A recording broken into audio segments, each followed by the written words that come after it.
Assalamualaikum warahmatullahi wabarakatuh. Perkenalkan, saya Nisa Larasanti, NIM 2277474 dari kelas H S1 Pariwisata. Di sini saya ingin mempresentasikan hasil kerja tugas individu saya yang berjudul Human Resource Management. Oke, yang pertama, pengertian dari Human Resource Management itu sendiri adalah satu cara yang dibuat untuk mengatur sumber daya atau ketenaga kerjaan yang ada dalam perusahaan. Sistem tersebut diciptakan untuk memaksimalkan setiap individu secara efektif sehingga tujuan bersama akan tercapai. Manajemen proses dibagi menjadi 5, yaitu ada planning, organizing, staffing, leading, dan controlling. Otoritas sumber daya manusia, hak untuk mengambil keputusan, mengarahkan pekerjaan orang lain, dan memberikan perintah. Otoritas leading, otoritas yang dipakai untuk manajer SDM untuk mengarahkan aktivitas orang-orang dalam departemennya sendiri. Tugas SDM Lini menempatkan orang yang tepat pada perusahaan, memberikan otoritas dan melatih karyawan baru,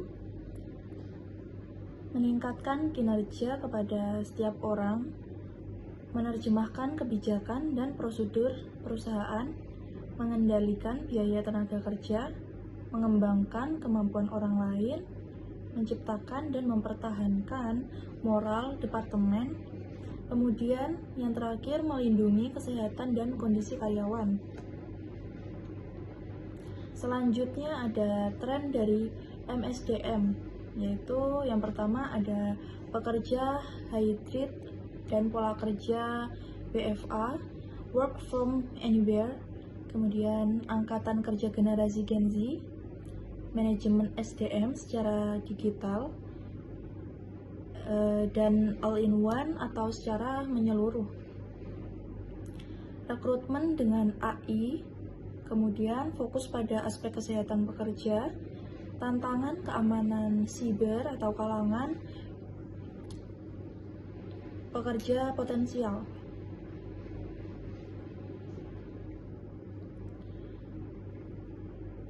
Kemudian, ciri-ciri manajemen sumber daya manusia profesional.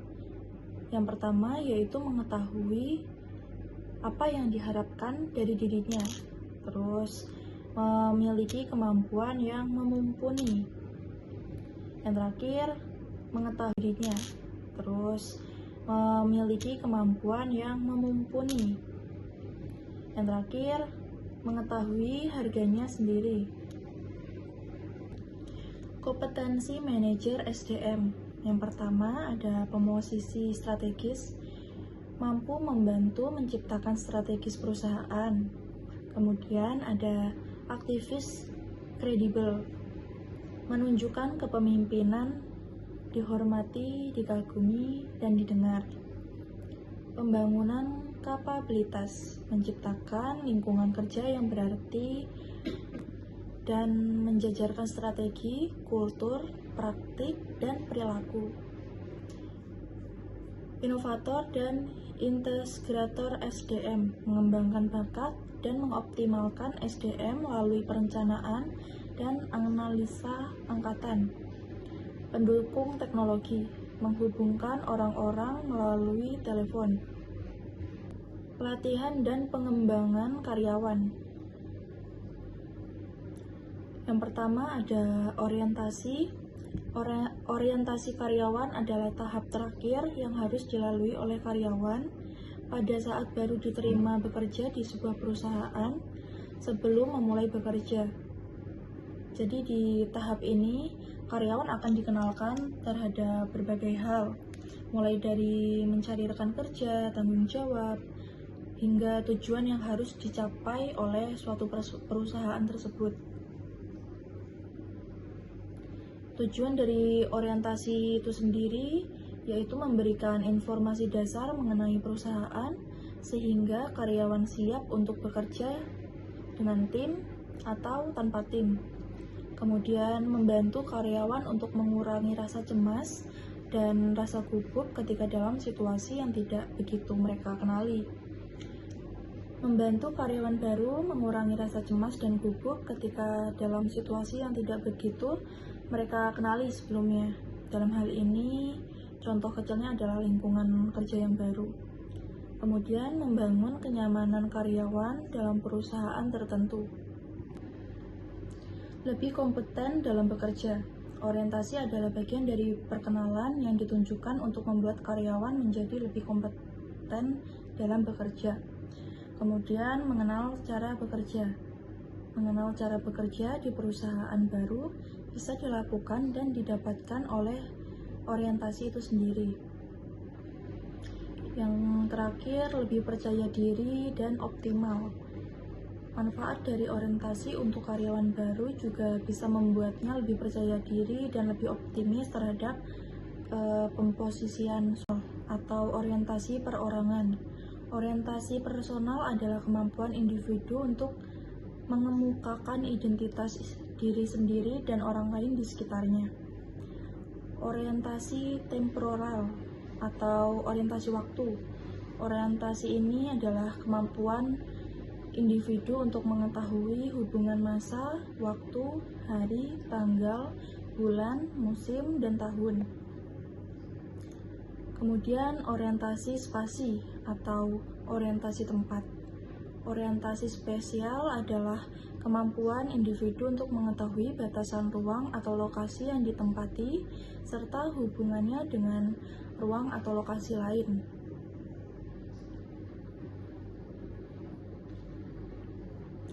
Kemudian pelatihan dalam suatu pekerjaan yang baru. Pelatihan adalah suatu proses atau pendidikan dalam jangka pendek dengan menggunakan prosedur yang sistematis dan terorganisasi, sehingga karyawan beroperasional belajar pengetahuan teknik, pengerjaan, dan keahlian untuk tujuan tertentu. Kemudian proses pelatihan 5 langkah. Yang pertama ada analisis kebutuhan pelatihan. Yang kedua, desain program pelatihan keseluruhan. Yang ketiga, kembangkan mata pelajaran. Yang keempat, implementasi pelatihan. Yang kelima, evaluasi mata pelajaran tersebut.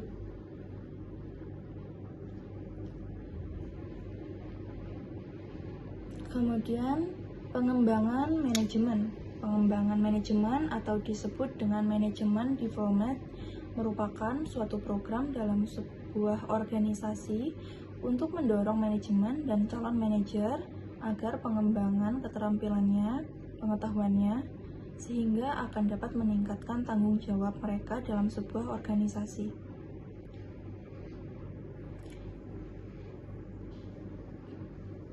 Proses pengembangan manajemen. Yang pertama, penilaian kebutuhan, misalnya untuk mengisi lowongan eksklusif masa pendukung atau untuk membantu sebuah perusahaan lebih responsif.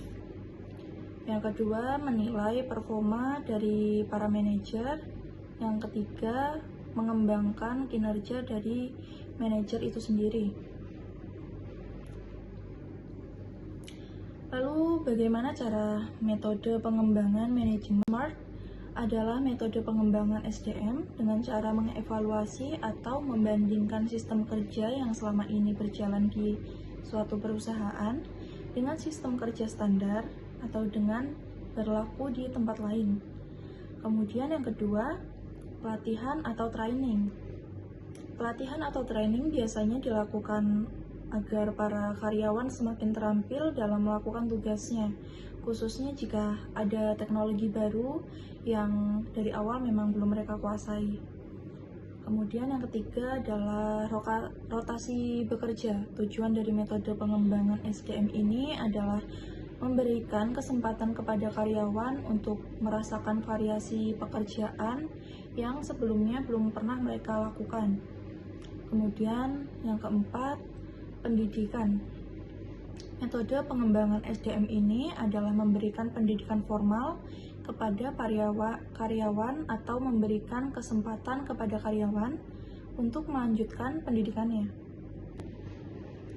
Spesifikasi pekerjaan memberikan uraian tentang hal-hal tingkat pendidikan pekerja, jenis kelamin pekerja, keadaan fisik pekerja, pengetahuan dan kecakapan pekerja, batas umur pada pekerja, nikah atau belum, minat pekerja, pengalaman kerja. Kemudian mengelola retensi keterlibatan dan karyawan. Kemudian mengelola retensi keterlibatan dan karir karyawan.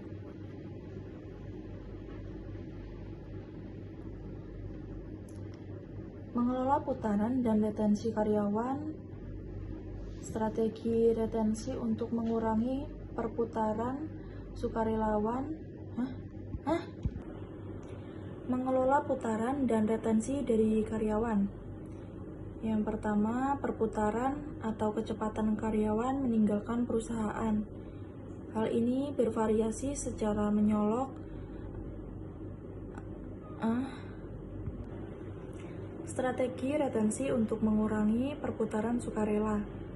Perputaran sukarelawan maupun paksa kemungkinan berawal dari keputusan seleksi yang buruk, pelatihan yang tidak memadai, penilaian yang tidak sensitif, dan bayaran yang tidak layak.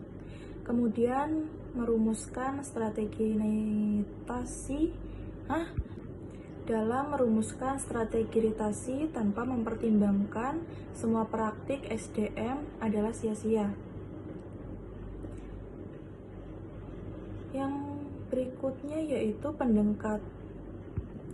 Kemudian yang selanjutnya yaitu pendekatan untuk mempertahankan karyawan. Para ahli dari perusahaan konsultan Development, Dimension International or DDI, dan perusahaan pekerjaan Robert Half International menyarankan untuk membangun program retensi komprehensif sebagai berikut. Yang pertama, mengidentifikasi masalahnya. Yang kedua, kompensasi. Yang ketiga, seleksi. Yang keempat, pertumbuhan profesional. Yang kelima, kerja yang berarti dan kepemilikan sasaran. Yang keenam, mempromosikan keseimbangan pekerja dan kehidupan. Yang ketujuh, menggunakan praktik sistem kinerja yang tinggi dan menggunakan analisis data, media sosial, dan SDM. Kemudian yang terakhir, perencanaan angkatan kerja.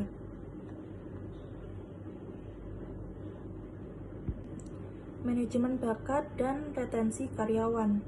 Praktik terbaik manajemen bakat menyarankan untuk memfokuskan upaya retensi yang lebih besar pada karyawan perusahaan yang paling penting. Dalam pekerjaan, penarikan dari pekerjaan definisi sebagai tindakan yang dimaksud untuk menaruh jarak fisik atau psikologis antar karyawan dan lingkungan kerja mereka. Absensi dan perputaran sukarela merupakan dua jenis penarikan diri dari pekerjaan secara nyata. Absensi dan perputaran sukarela merupakan dua jenis penarikan dari diri secara nyata. Penanganan penarikan diri dari pekerja. Manajemen dapat memikirkan strategi pengurangan penarikan diri dengan cara mengurangi pengaruh negatif dari pekerja atau meningkatkan pengaruh positifnya. Kemudian, pengelola keterlibatan karyawan.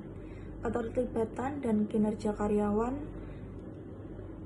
adalah hal yang penting karena baik perilaku karyawan termasuk perputaran maupun kinerja organisasi mencerminkan karyawan tersebut yaitu terlibat. Tindakan dan menumbuhkan keterlibatan karyawan. Memahami bagaimana departemen mereka berkontribusi pada kesuksesan perusahaan, melihat bagaimana usaha mereka sendiri berkontribusi untuk mencapai suatu perusahaan mendapatkan rasa pencapaian dan bekerja di perusahaan tersebut. Manajemen karir. Manajemen karir atau career management adalah proses yang memungkinkan karyawan untuk lebih memahami dan mengembangkan keterampilan dan minat mereka, serta untuk menggunakan keterampilan dan minat secara paling efektif, baik dalam perusahaan maupun setelah mereka meninggalkan perusahaan. Itu tadi adalah pemaparan dari tugas HRM yang saya presentasikan. Terima kasih.